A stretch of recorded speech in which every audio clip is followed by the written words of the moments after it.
সুপ্রিয় দর্শক, শুভেচ্ছা নেবেন। আপনাদের সাথে আছি আমি সামিয়া শোভা।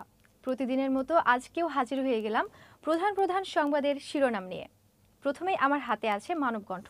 চলুন দেখে নেওয়া যাক মানবকণ্ঠের আজকের শিরোনামটা। রাষ্ট্রদ্রোহ, বিচারের জন্য প্রস্তুত হাসিনা সহ 286 জনের মামলা।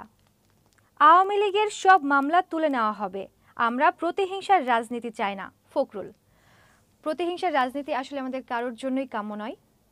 দর্শক, এরপরে আমার হাতে আছে প্রথম আলো। চলুন দেখে নিই প্রথম আলোর আজকের শিরোনামটা। গণভোটে 4টির বেশি প্রশ্ন রাখার চিন্তা সরকারের।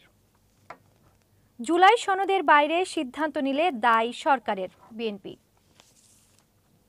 কালের কণ্ঠ, দুই পক্ষই অনড়, কড়া বার্তা। জুলাই সনদের বাইরে গিয়ে কোনো সিদ্ধান্ত দিলে দায় সরকারের। জনকণ্ঠ, 13ই নভেম্বর ঘিরে সতর্ক আইন শৃঙ্খলা বাহিনী, নগরবাসীকে আতঙ্কিত না হওয়ার আহ্বান। এবার আমার হাতে আছে কালবেলা। চলুন দেখে নিই কালবেলার শিরোনামটা। নিরাপত্তার জালে ঢাকার চারপাশ। ফুলবাড়িয়ায় গভীর রাতে বাসে আগুন, অঙ্গার ঘুমন্ত চালক। ইত্তেফাক, 26-এ নির্বাচন দেখতে হলে আগে গণভোটে জুলাই বিপ্লবের স্বীকৃতি লাগবে। ময়মনসিংহে অগ্নিসংযোগে বাসেই পুড়ে অঙ্গার ঘুমন্ত চালক। যুগান্তরের আজকে শিরোনামটা দেখি।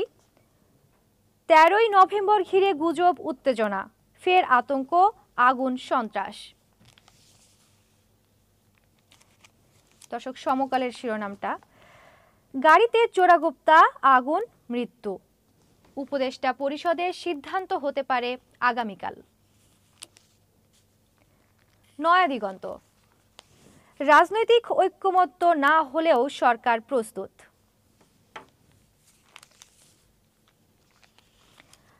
বণিক বার্তার শিরোনামটা দেখে নেই। রেলের সেবায় উন্নতি নেই, কমছে না লোকসান। দর্শক, এই ছিল আজকের দিনের প্রধান প্রধান সংবাদের শিরোনামগুলো। আমরা আগামীকাল আবারও হাজির হয়ে যাব নতুন পত্রিকার নতুন সংবাদ শিরোনাম নিয়ে। সেই পর্যন্ত সবাই ভালো থাকুন, সুস্থ থাকুন, মানবকণ্ঠের সাথেই থাকুন। ধন্যবাদ সবাইকে।